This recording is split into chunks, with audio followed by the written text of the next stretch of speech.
Cool. Good morning, everybody. Welcome back to another session today. As my uncle laid out in all our emails, we're going to go over the exclusive and non-exclusive buyer agency agreements, what's changed in the exclusive, and how you can use this non-exclusive. So I'm going to start by sharing my screen, and I'll pull up the documents, and then we'll start going through them.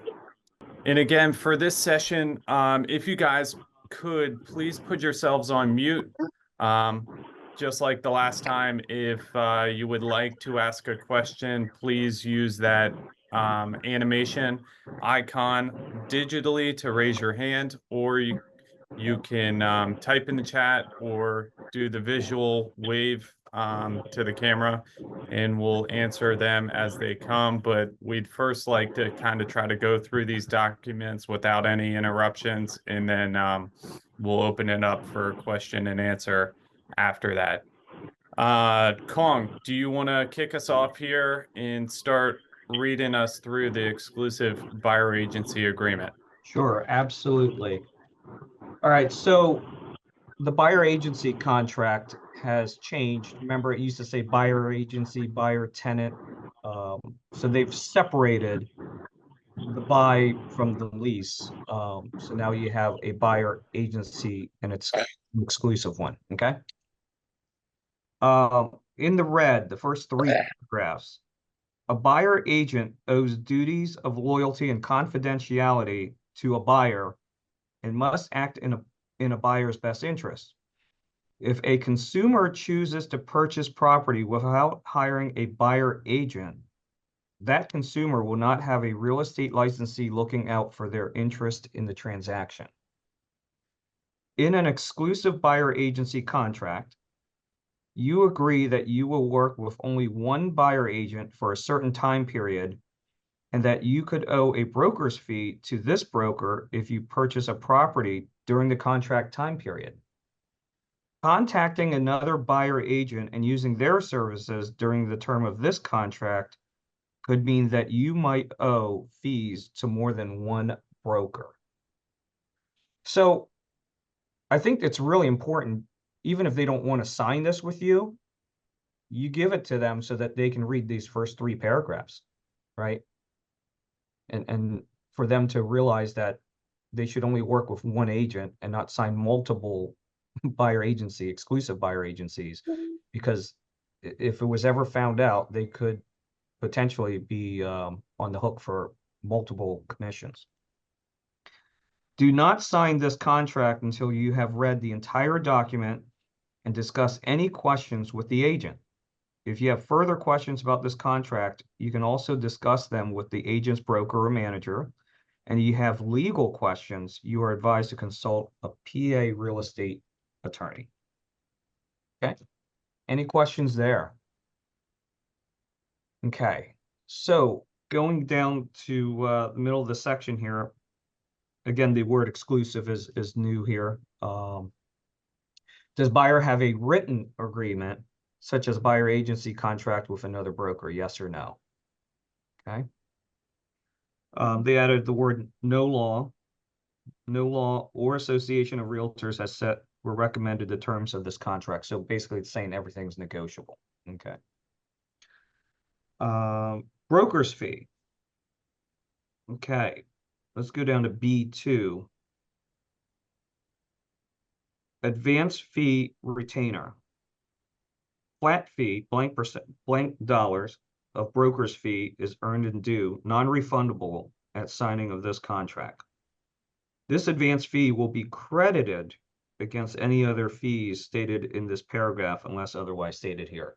So if you're going to collect a advance fee to work with a buyer, that fee then is subtracted from whatever percentage you have at the top.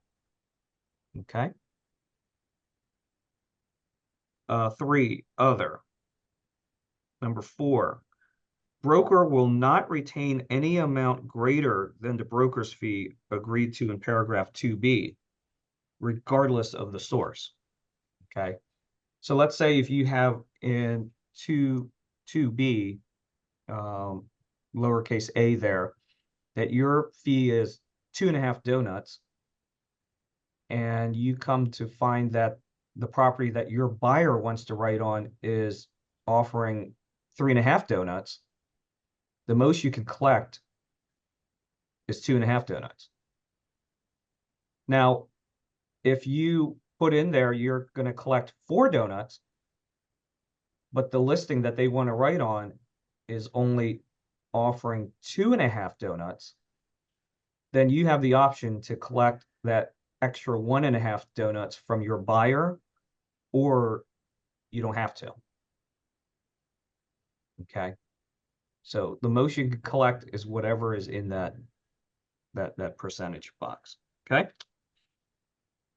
Any questions on that?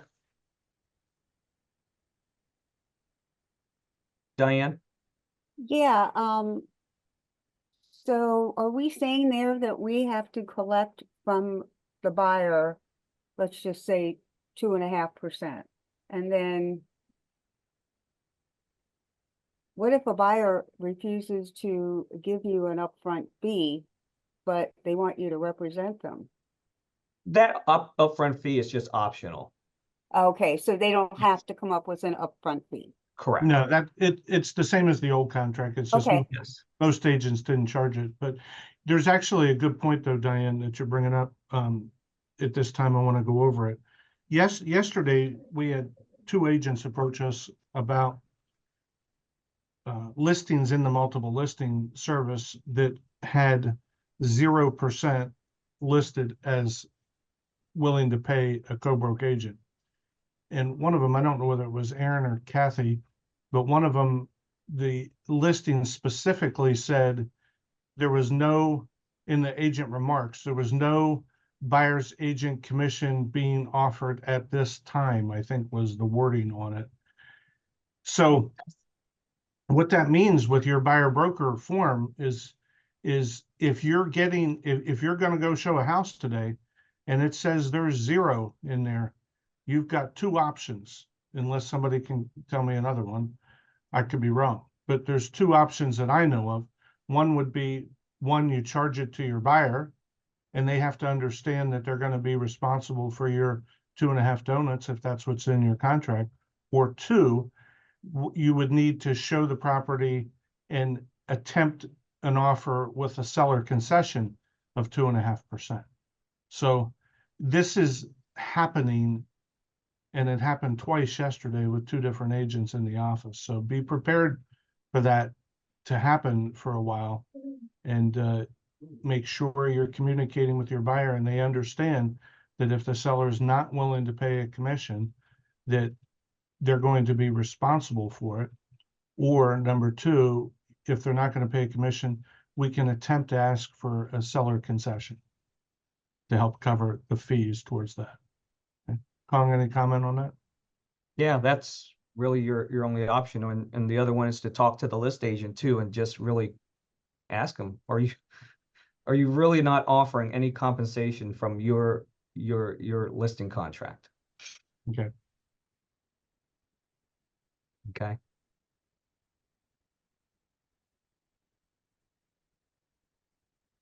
All right. Kong, before you go to the next one, just go back up there to number 4.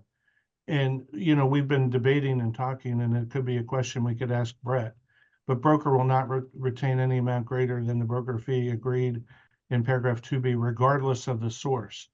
Do we interpret that would that include any other bonuses that the seller or incentives that a seller might be offering?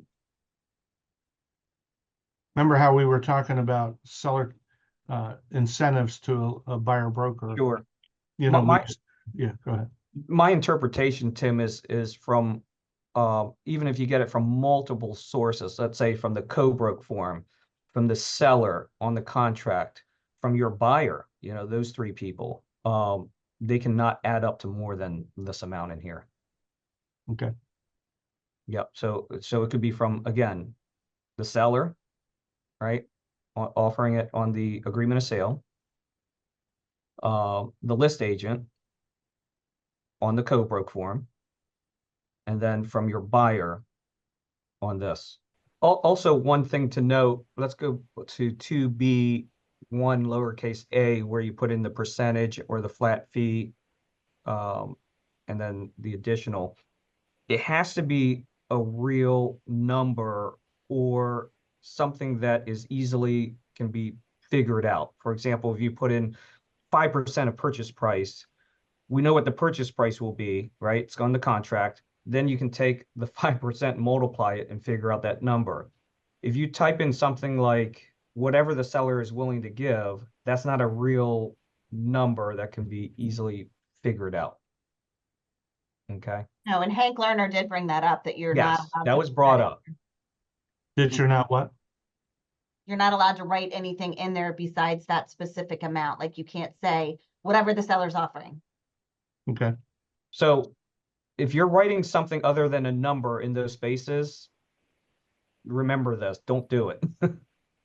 Now- Where does our broker fee, I know it ranges anywhere from $2.95 to whatever, $4.95, where does that fee go? And the dollar sign.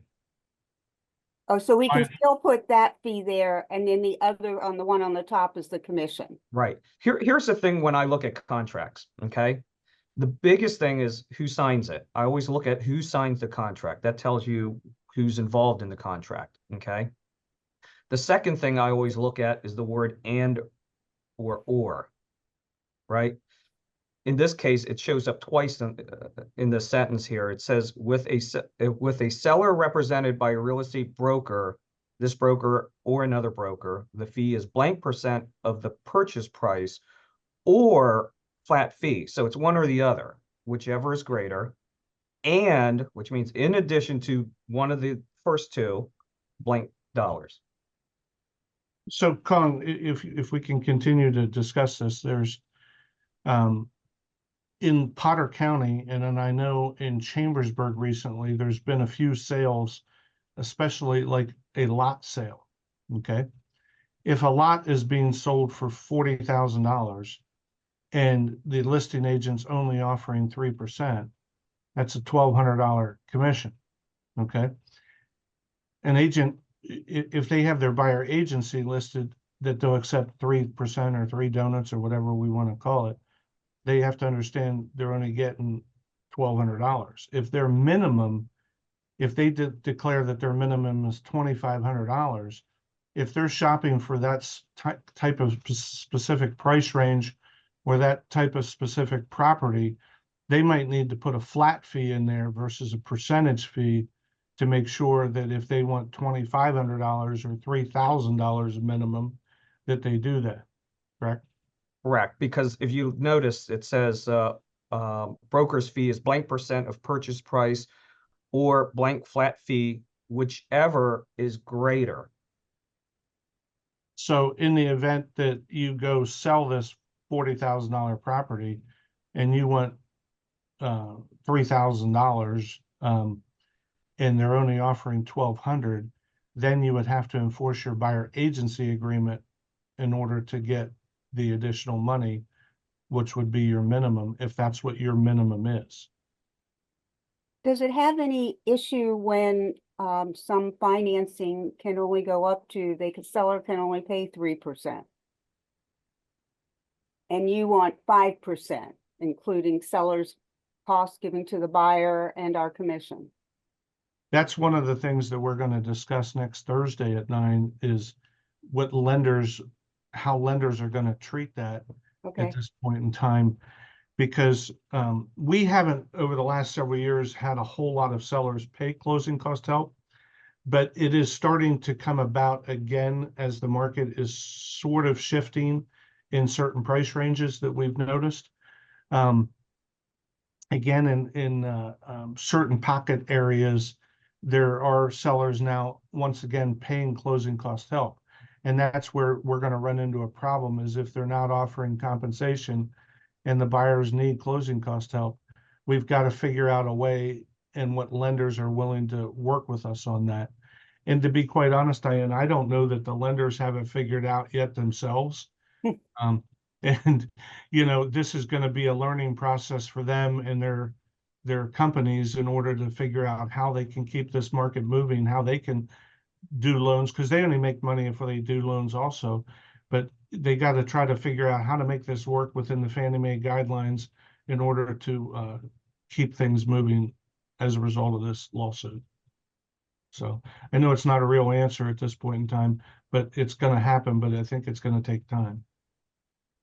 It wasn't, I think, Kara, you sent me something yesterday about the VA is going to allow that, which we heard the VA was, but it's what, as of August, was it August 11th, Kara? Oh, Tim, I'd have to get back. I do believe it is the 11th.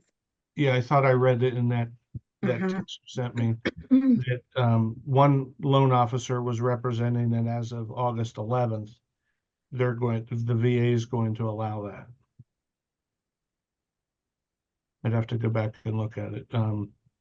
Yeah, hold on. It says, yeah. The 10th, The 10th. the 10th. This means that a veteran cannot pay their broker fees and transactions unless the contract is ratified on or after August 10th. So if the seller is not offering it, and then we have to get it in the form of a concession and then enforce it on the buyer broker form, we can't do that until after August 10th. The contract has to be after August 10th. Hey, Tim, I have a question too concerning this buyer's agency. So I just don't think that it would be, I don't know if we ever got called on it. And I know you and I discussed this the other day. If we had 2.5 in there and we went back to our buyer and told them that the seller is offering to pay 3, would they agree to amend it or to change it? I think that we are not fully representing the buyer if we don't say we could also, Mr. or Mrs. Buyer, try to get that 0.5% for you. Mhm. Yeah, that's where I was talking about. If we're working in the best interest of the buyer and we know they're offering more than what our buyer agency is, we ask for that as a concession, since the seller was willing to pay that amount, 2.5 to us and 1/2 to the buyer, Mhm. Right. in order to fulfill that. Yeah. Right. I just don't think that we can go back at that point and say, hey, buyer, they're offering to pay me more commission. Let's amend this, because then we're not really working for the buyer. Correct? I'm Correct. just gonna play devil's advocate only because the whole thing makes me so angry. I get it. But Yeah. I'm like, but technically, didn't we have that same option prior to? We could always take a commission cut and say, you know Right. what? I love you so much. I'm only going to get paid 2.5 so that the Yep. seller give you half. Right. Yeah, I think, we're yeah, I still think allowed we to take need, a commission cut. What we can't take is a commission increase is what the Right. problem. But that's what we're going to talk about when we get into the next form with regards to non-exclusive, because non-exclusive, I've given this scenario several times. I don't think there's probably a single person on this call that hasn't worked with a friend or a relative that's went out and shown houses to them, gotten them pre-approved. And at the time they say, yep, I want that one. We fill out the consumer notice, the buyer agency, the contract, we send it to them, DocuSign, and it's all done on the same day. Okay. So we really didn't have a buyer agency with every single buyer we were working with every single time. So with regards to non-exclusive buyer agency, which we're going to get into in the next form, you do have kind of the ability to, on the non-exclusive form, to make it per property that you're going to show. So if you're calling up another agency and you're saying, hey, what commission are you willing to pay on this particular property? And they say 3 donuts, you could then fill your non-exclusive buyer agency out at 3 donuts. Now, if they say they're only willing to pay 2.5 and your policy is 3, then you either need to ask for a 0.5% concession from the seller, or you have to go back to your buyer and let them know that they're going to be responsible for the additional 0.5%. But you can do it per property.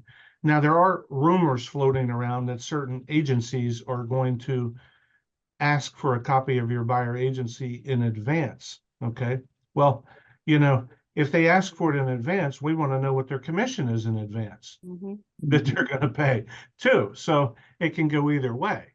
But Well, I don't want them to know who my buyer is, always. no, I know. And I don't know that they're going to be able to literally handle that request as far as asking for your buyer agency in advance. What, for those that haven't been on the calls, what our plan in the office is that for our listing agents, when you list the property and it's part of your global listing package, we're now going to move the compensation form into the global listing package so that we have what your seller is willing to pay as a co-broke up front. Then when somebody requests a showing, they request it with you, and the front desk gets a copy of that too. And we will automatically then go to the file, pull up your compensation form and send it to the showing agent so that we're showing them how much your seller is willing to pay to try to help you, that if you're on the road working, you don't have to do all these things type thing to make your life a little bit easier. So we thought that was a good incentive and help to our agents to do it that way. I don't know if other brokerages will follow suit with that particular procedure. And then we heard, oh, other brokerages want to see your buyer's buyer broker form in advance. Well, like you said, Stacy, we don't want to give them their buyer broker form that has their email, their phone number, their address, all that stuff on it ahead of time. We're going to need to give it to them when we make an offer. You know, it's going to, I always used to include mine anyway at that point in time when we made an offer. But in order for everybody to know, including the title companies, how much everybody's getting paid, they would need to see that at that point in time. But I don't think we need to set, in my opinion, I don't think we need to or should have to send that just to set up a showing. I think that's crazy. But that's just my opinion. But we'll ask Brett that on Tuesday also. Well, isn't that going against fiduciary rights, giving out personal information before the deal is done? That's why I'm saying I think that's ridiculous. And if other brokerages are going to ask for that, you know, when I started hearing some of this stuff, I immediately went to the Board of Realtors and said, we need an emergency meeting with brokers and managers to sit down and discuss these changes now that we've seen these changes for the first time.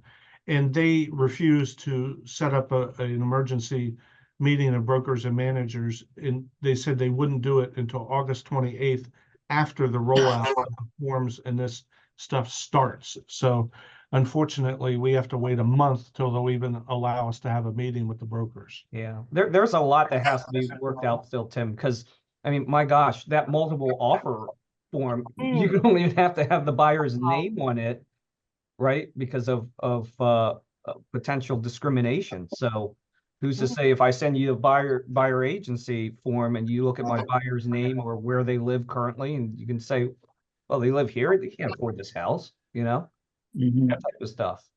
Hey, Brooks, I just saw there was a chat from Lisa Papp. Could you address her question, please? Yeah, give me a second here. And Jim had a question too. It was, what if the buyer is still insistent on wanting a property and refuses to pay the buyer fee, even though they understood what they signed? Could they try to fire you? I just want to see how you would handle that. If the seller is not willing to pay a fee and the buyer's not willing to pay a fee, you know, we're not willing to show the property. We're not in this business to do it for free, is my initial reaction to that.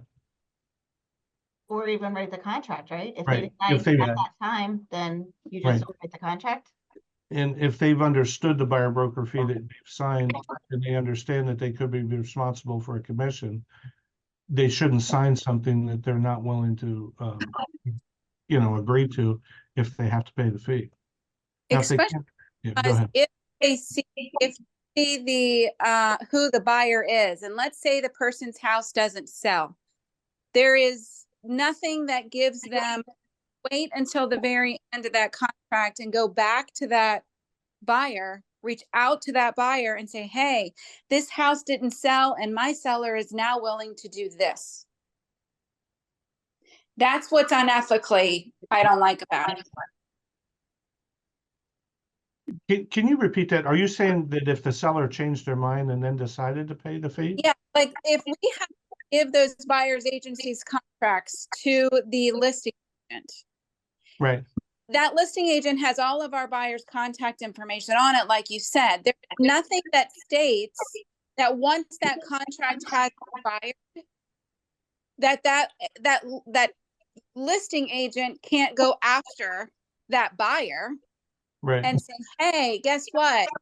The Yeah. seller's house didn't sell and now they're willing to do this if you work directly with me. Yeah. I just think it's very ethical from agent to agent. Stacy, I think the good news is there is no law or regulation as part of the Real Estate Commission or PAR that's requiring us to give that information to them.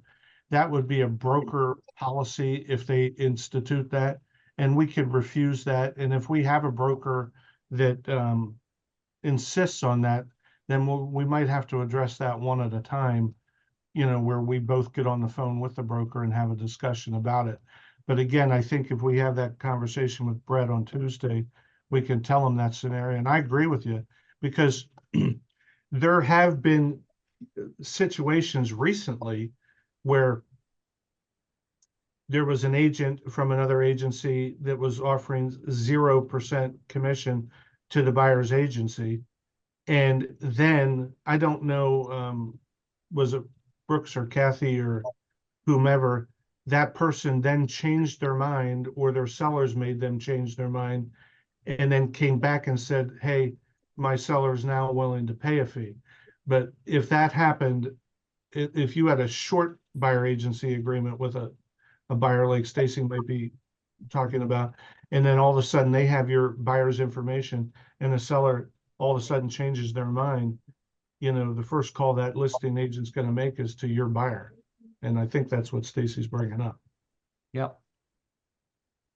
So to me, that would be completely unethical. But the forms committee would need to address something like that if they're going to start making us, you know, there should be a protection period or something like that put in these agreements if they're going to insist as a process that we have to give this stuff in advance, which I don't believe they could ever make us do. Somebody else, Gloria has a question. Yes, my question is, I know we can't put the commission in the multi-list anymore, but can we put it as part of the remarks on showing time? No, Nope, can't put it there either. Okay. Anything that gets an IDX feed from the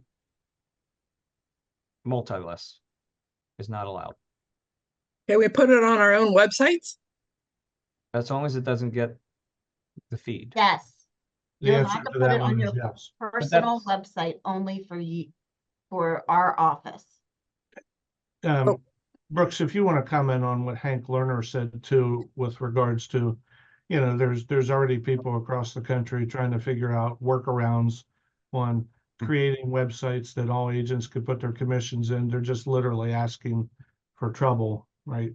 Yeah, he essentially said anything that you're trying to do to be cute or wink, wink, nudge, nudge. All these websites, there's a lot of people doing this and trying to get around it. He's like, don't do it. You're asking for problems. You're asking for litigation. Yeah, our recommendation is don't do that. Don't put it in anything that has an IDX feed from the MLS. I also wanted to touch on what Brad put in the chat here, and it's kind of what I was thinking. If you have hesitations about sending your buyer agency agreement to a listing agent, you can always, you know, take off the contact information, the personal information for that buyer, white it out or cover it over before you send it over. That way they can see you have a legitimate signed agreement with a buyer. It states the commission, the fee that's in your agreement, but they don't have the contact information that they can go behind your back and contact them directly when that agreement or whatnot expires. And they could get an unredacted version, let's say, once you come to an agreement of sale. Sure. But it just creates more things for our buyer's agents to have to do in order to redact all that information out of it, that type of thing. But hopefully we don't have companies requesting that information. I know Jim Penny, you had another question too, didn't you? Yeah, and the other thing, just real quick, was maybe I misunderstand. Have we always shared the buyer agency with the other side? I know that is more or less an internal document, but maybe, I guess once Seth gets it, they see it too. It's not always been shared. There are certain agents that share it. I've shared mine because I wasn't really worried about it.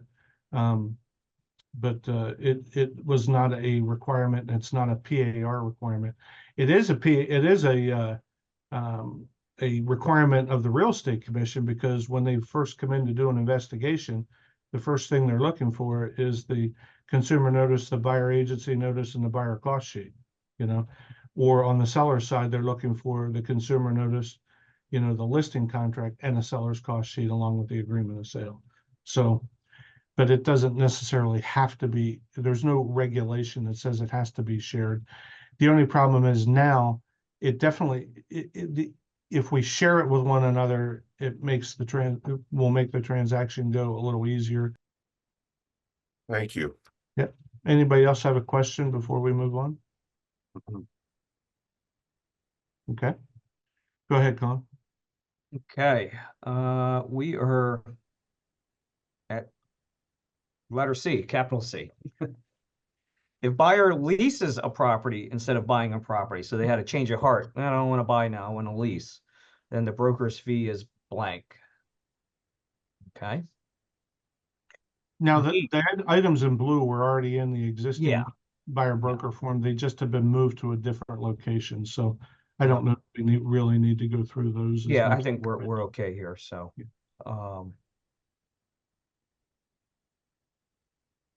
Can we read F though? It's in bold and Yeah, go there ahead. is a change. Let's just read this real quick. F. There you go, Brooks. Thank you. The balance of broker's fee is earned if buyer enters into an agreement of sale during the term of this contract, whether brought about by broker, broker's licensee, or by any other person, including buyer.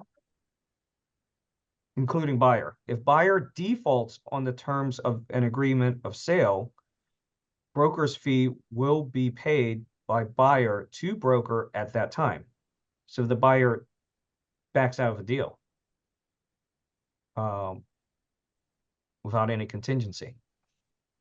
Buyer is advised that contacting a listing broker or seller directly may compromise broker's ability to earn cooperating compensation from a listing broker and could result in buyer's obligation to pay a fee to broker. Okay. Any questions there? I think I mentioned on a call recently too, we actually just had that happen with one of our agents, and the buyer, even though he was under a buyer agency, called the listing agent and bought the house directly because he knew the seller. And I fought for our agent and actually got our agent paid.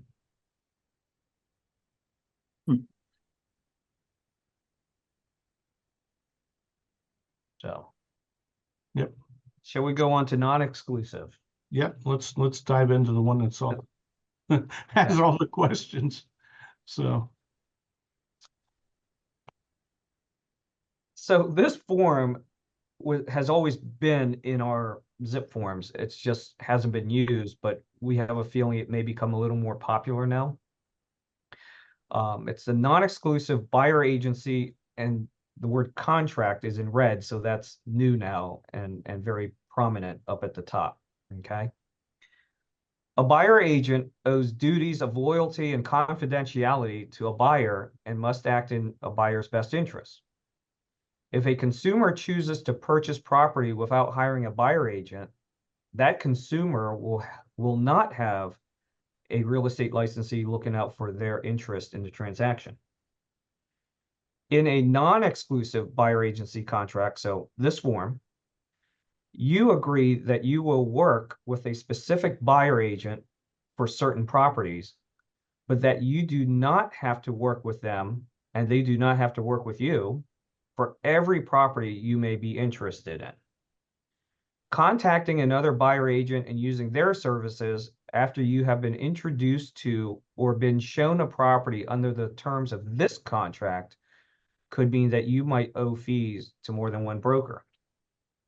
Do not sign this contract until you have read the entire document and discussed any questions with the agent. If you have further questions about this contract, you can also discuss them with the agent's broker or manager. And if you have legal questions, you are advised to consult a PA real estate attorney. Okay. Any questions with that paragraph there? Okay.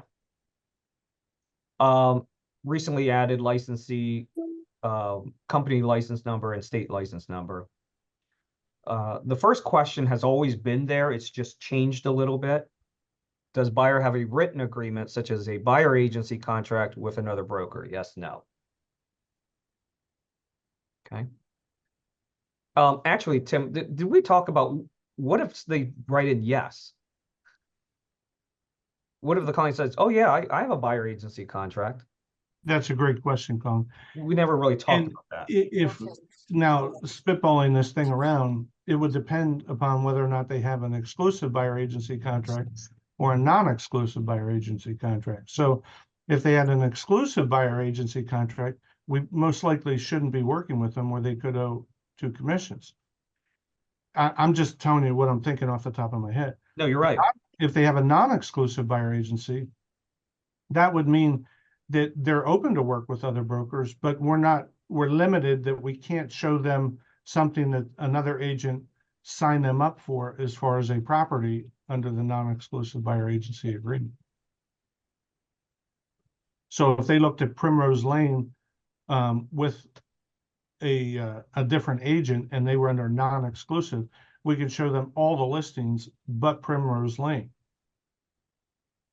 You know, because they would still be under contract, unfortunately, for life on Primrose Lane, according to this non-exclusive buyer agency agreement.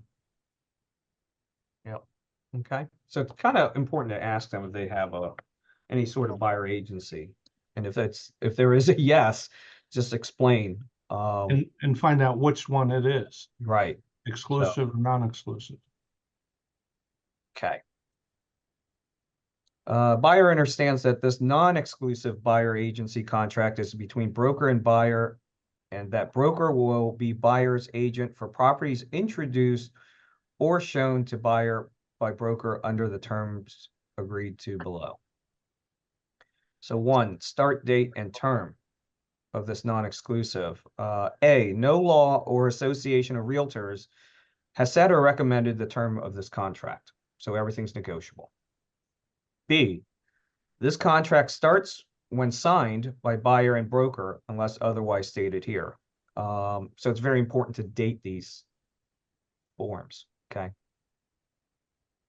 C, buyer and broker agree that this contract is not time limited, but applies only to the properties listed below, if any, and any other properties introduced or shown to buyer by broker after the signing of this contract. So that's where you list the properties, and this is where Tim, after we've had discussions, the term not time limited. So let me give you an example. Let's say that you sign a buyer up for a non-exclusive buyer agency to show Primrose Lane. Okay. And we schedule a showing, and then we find out, or we show it, either way. And at some point in time before there's a contract negotiated, the seller decides to take the property off the market. Okay. And they take the property off the market for a year, year and a half. And then they decide to put it back on the market with another agent And at this particular time, the buyer that you were working with never bought a home. You might have stopped showing them homes, and they enter into a buyer broker agreement with another agent. And Primrose Lane comes back on the market, and they decide to go look at it, and they decide to write an offer on it. Technically speaking, since there's no time limit on your non-exclusive buyer agency, that buyer could be forced to pay a commission, even if it's a year or two later to you, because you had them under a non-exclusive buyer agency for that particular property.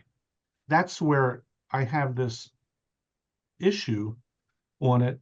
Not that we would probably very often be able to track this all down and figure it out that they had a non-exclusive a year and a half ago with another agent. But for them to take a real estate contract, which we all knew when we got into this business that you weren't supposed to sign these contracts for more than 1 year period of time. Now, all of a sudden, PAR hands us something that says there's no time limit ever on this non-exclusive buyer agency. I just think that that particular paragraph and sentence, number 1C, is going to cause a problem. And that's how this whole thing started with when I called the Board of Realtors to request this meeting, because to me, this is a big issue. And whoever came up with it didn't, in my opinion, didn't think this thing out very well. So does anybody have any comments or questions about this no time limit? Yeah.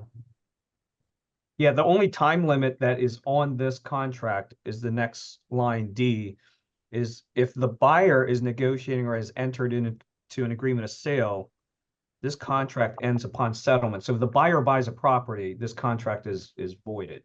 Right. That's the only time. It's in existence forever.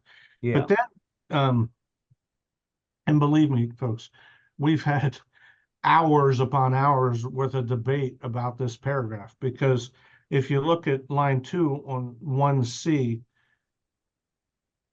let's say they signed up for Primrose Lane to show it, but it says that the contract is not time limited, but applies only to the properties listed below, which you would be listing the addresses of those property, and any other properties introduced or shown to the buyer. Well, my question is, what does the word introduced mean? You know, back in the Bill Clinton days, it was, what is the definite, it depends on what the definition of the word is. Okay. What is introduced? What if you had these people sign a buyer agency? And this is why I want to talk to Brett about it. What if these people signed a buyer agency agreement with you, non-exclusive, for the property on Primrose Lane, but you had them set up on an automatic email, and they received an automatic email for you about a different property on Main Street? Is that introduced? Does that mean we introduced them to that property? You know, I could see it being fought both ways. But again, I'm not an attorney. I'm just looking at the language, and I'm confused as to what the word introduced means. And could they be liable for a property that they received from me by email during this non-exclusive buyer agency thing? I'm hoping that that doesn't exist, and I'm overthinking it, but I really don't like the wording on that paragraph. Stacy, I see you have your hand up. Yeah, I have a question that maybe we could write down for Tuesday as well regarding this exact thing.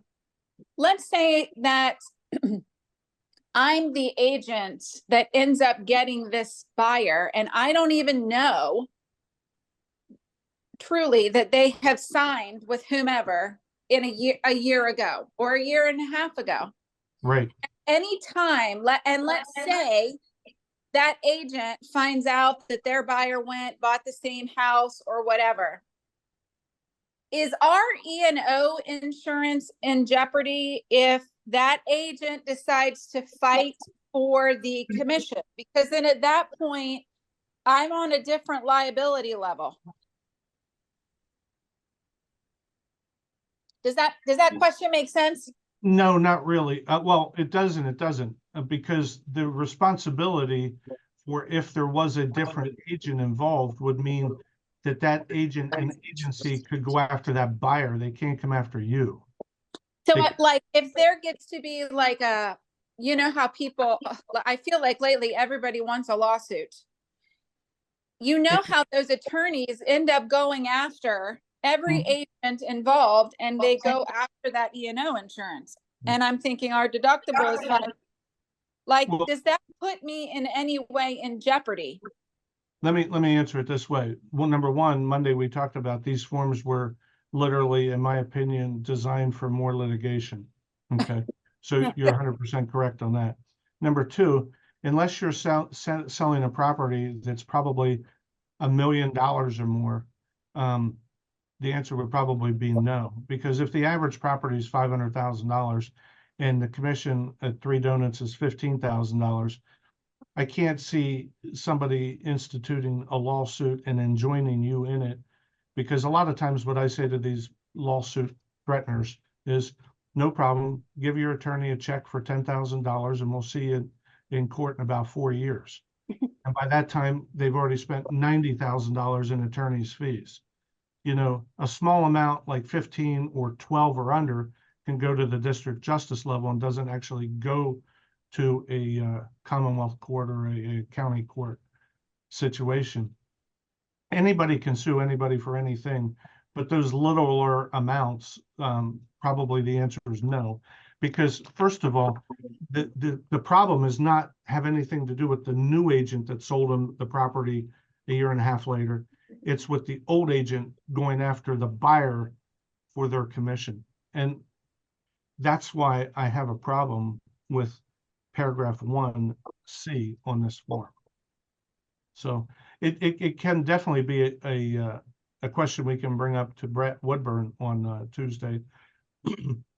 But in reality, unless it's like millions of dollars of a property, I can't see anybody literally suing to that level that they're going to start enjoining all these different companies for an E&O claim, you know, for something that small. A lot of those things get resolved through mediation or district justice. Now, we actually have one right now, and it's not an E&O claim, but the person went after one of our agents for something that happened 4 years ago, even though the time limit's 2 years ago. And they didn't come to an agreement mediation. They went into the district justice. They lost and our agent won. And now they're taking it to court over $2,900. It's absolutely ludicrous, but the $2,900 court proceeding is not something that's being turned into E&O, since the deductible for E&O is $5,000. So that's where we are with it. But Thank you. Because hopefully I that- was like, we're gonna all get screwed if yeah. I know it, but I mean, the more you study paragraph 1C, the more you'll hopefully be as confused as I am as to how anybody could have the wording like that. It doesn't make sense. Kara, I see you have your hand up too. Well, yes, I mean, with it saying properties introduced and with this being a non-exclusive, so I can, I mean, this is a question, I believe, for next week, because say we have 5 different agents and 5 different people have signed, buyers have signed 5 of these. And Mhm. every agent has set that particular buyer up to receive automated emails. Yes. That's exactly why that I said, that's exactly why I said, what does the word introduced mean? And we, you know, immediately we all had similar concerns about the word introduced. But then I think, Brooks, I don't know if you want to speak on it. You kind of changed your position on that a little bit, as to whether or not introduced means an email or not. But I think until we talk to Brett, you know, and Brett's response, if he's anything like Jim Goldberg, is going to be, it depends, you know, on on what that means, but Brooks, can you kind of share it, what your thoughts were when I was making the case of the introduced problem? Sure. In, we got further into the weeds on a later paragraph here, in paragraph F, where it ties back into this verbiage of introduce, and it's an even worse written paragraph and sentence, and the English doesn't even make sense. But my opinion is, look, we've always had issues over procuring cause. And 98% of the time in today's day and age, before all these changes took place, we had exclusive buyer agency agreements. And the verbiage says that, you know, if you have two exclusive buyer agency agreements, and now it says it right at the top of both the non-exclusive and exclusive buyer agency agreement, if a buyer has signed multiple of these, they could be liable for owing two commissions or two fees. It doesn't mean they definitely are. And our disputes over the exclusive buyer agency agreements historically, just because you had one signed up and they signed a new one with a new buyer's agent, that new buyer's agent did all the legwork, had an unbroken chain of events, that didn't mean that the first person with the exclusive was getting paid a fee. There were many instances where they didn't get paid a fee. My opinion is procuring cause is still the main thing at stake. And just because it says it's not limited by time, you're not binding a client for life on a indefinite auto drip campaign with somebody for any property that they get emailed over their lifetime, and you can go after them for a fee if you don't have things. Have you ever contacted that person with a phone call? Do you even talk to them anymore? Did you follow up with them after you sent that email and said, hey,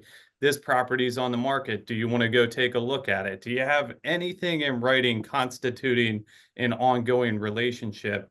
Because if there is a dispute over who's due the fee, you're really going to have to prove your case. And to me, what doesn't hold up is, well, I had them sign this non-exclusive buyer agency agreement 2 years ago, and I put them on an indefinite auto drip campaign, and they got emailed that property.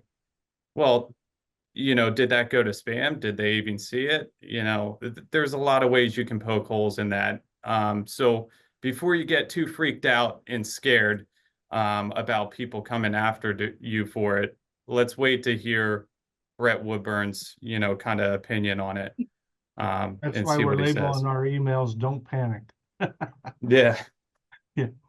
But you can see we've thought through this as much as possible, and any thinking that you guys have on it, in addition, or concerns, we hopefully on Monday when we do our question and answer series prior to the meeting, you'll read through this stuff and think through it with us, and maybe you'll come up with a more reasonable understanding than what we're coming up with on this thing. But Kong, if you could proceed with this, and then we'll get through paragraph F, and then we'll be able to Sure. call it a day. At least you'll understand the rest of this agency agreement changes, and then what Brooks was just talking about.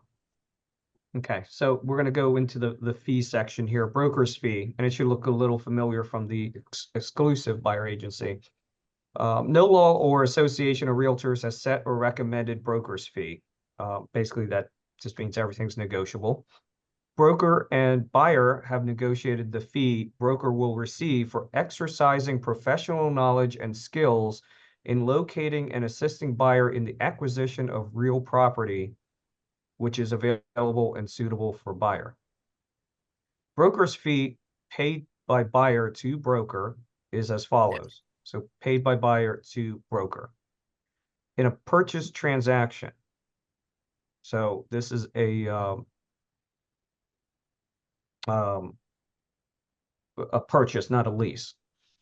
Lowercase a, with a seller represented by a real estate broker, this broker or another broker, the fee is blank percent of the purchase price or $ flat fee, whichever is greater, and a dollar amount.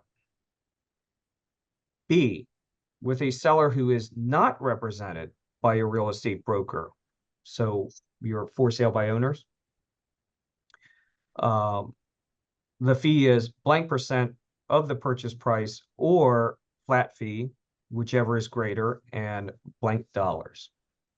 Okay, so it covers you in both aspect of a listing in the MLS that's listed by a brokerage or one that's just a for sale by owner. Okay.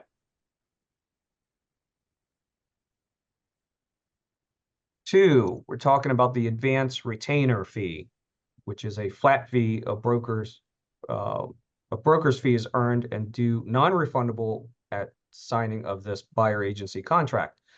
This advance fee will be credited against any other fees stated in this paragraph unless otherwise stated here. Okay. 3, other. 4, broker will not retain any amount greater than the broker's fee agreed to in paragraph 2B, regardless of the source. So same thing as the exclusive.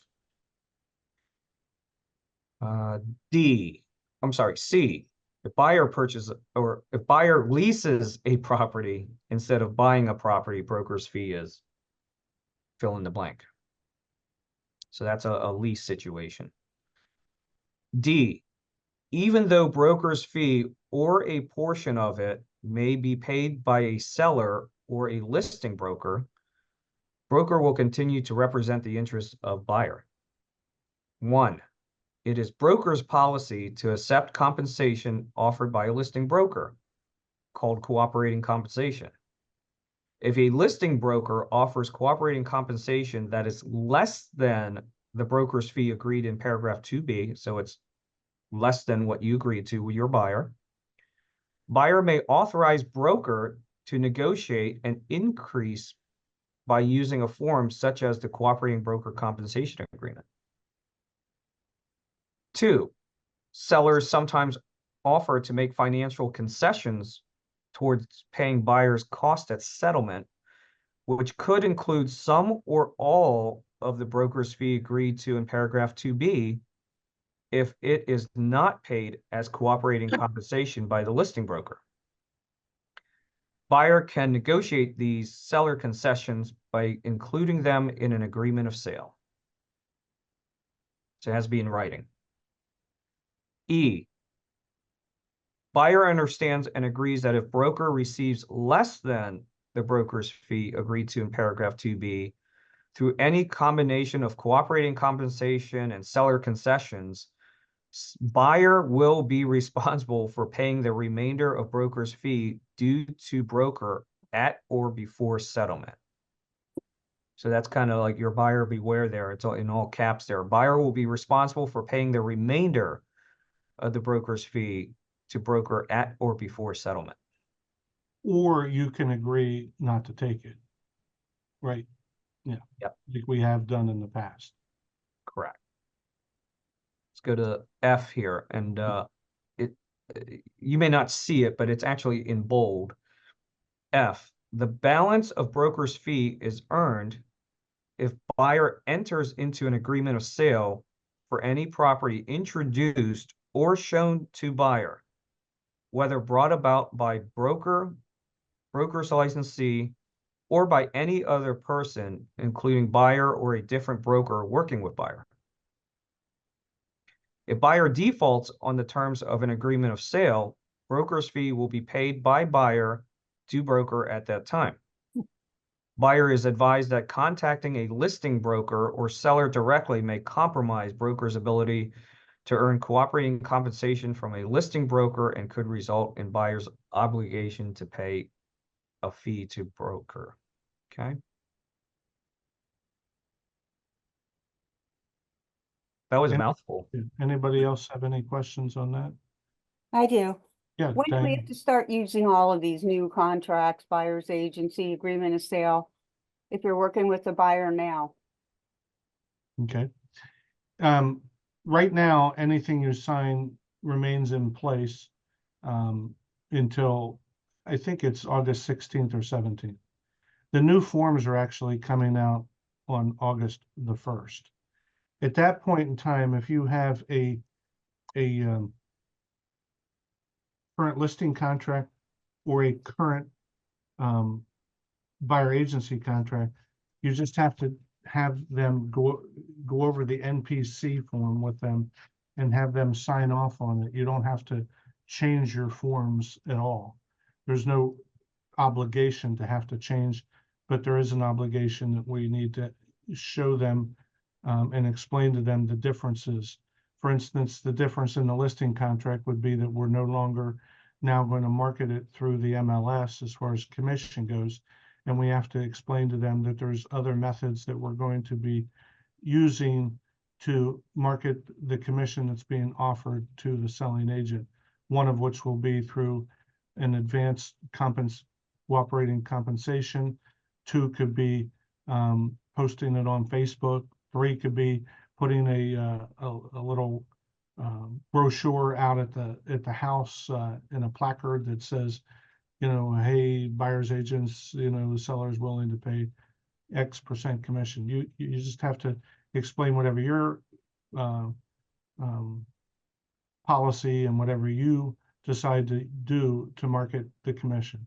In reference to the buyer agency thing, you get them to sign the NPC form. That's where we said to you in the beginning of this call that if you happen to be one of the agents that has filled out these forms without putting numbers in and just left them blank or put zeros in, you might want to not only go over the buyer, the NPC form with them, but you're going to want to amend your buyer agency agreements at this point in time in order to explain to the buyer that they could be responsible to pay a commission and you know that. But all this stuff takes effect like August 16th, 17th in that time frame. It's just the new forms are actually going to come out where they don't say samples on them anymore on August 1st. Hopefully that answers the question. Anybody else have a question, concern? I really appreciate all the questions and the participation. I mean, it's been a really good week this week with everybody that's gotten involved in these calls Monday, Tuesday, and what's today, Friday. You know, we've had a lot of people in these calls and in person. So thank you for your participation. Monday of next week, we're going to have the question and answer so that if after we've gone through this non-exclusive and buyer agency, and on Monday we went through the listing contract and some of the other forms in the NPC, we reviewed some of that stuff on Tuesday. Anything you can think of over the weekend that you're like, oh God, you know, what happens if this? We want to talk about that on Monday so that when we go into Tuesday morning's meeting, if you have a question, we want to make sure it gets answered. So Aaron has been writing a lot of these questions down, and we're hoping that you are also, that you can bring them to the meeting. Since we've hired Brett for his expertise, we want to ask him as many questions as possible to help get you the answers you're looking for. So, Kong, anything else you'd like to add, Brooks, before we end the call? No, that's One thing I want to retouch on here, and you brought it up, is when you're going back and auditing the agreements that you have in place, we talked a little bit about filling in potentially this or section. I'm having troubles highlighting it right now, but that's going to be very useful for you because shrinking this whole thing down again, 2 main changes are that you're going to have either of these 2 agreements in place before you show a property, and you cannot collect more than the fee specified in this agreement. So let's say you're working with a buyer and their original purchase price is $300,000, but then they switch gears and decide to go after a lot or something that's only worth $60,000.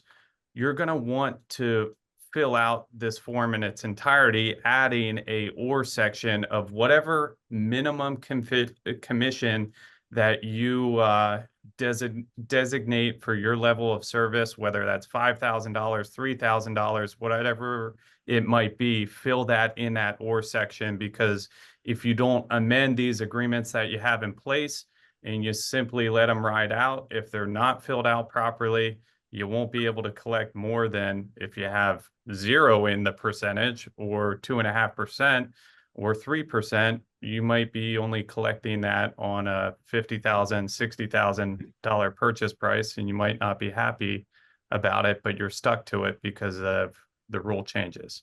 So just keep that in mind when you're auditing the agreements you have in place. Okay, again, next week, the schedule is question and answers on Monday, Brett Woodburn on Tuesday at 9 o'clock at the West Shore Country Club. We're going to be having a buffet breakfast and then the meeting for 2 hours after that, so it probably will end by noon. And then on Thursday at 9 o'clock, Brooks, we're having, can't remember the name of the company. New American Funding. New American Funding, which there are a lot of agents in our company that use that group because they have a lot of different loan officers there. So they're going to tell us what they know about how they're going to deal with some of these potential changes in the market. And to be honest, you know, we'll have to see what they have to say, but I think that's the lending side is going to be work in progress after this thing gets rolled out. So thank you for your participation, and we'll catch you. Have a great weekend, and we'll see you on Monday.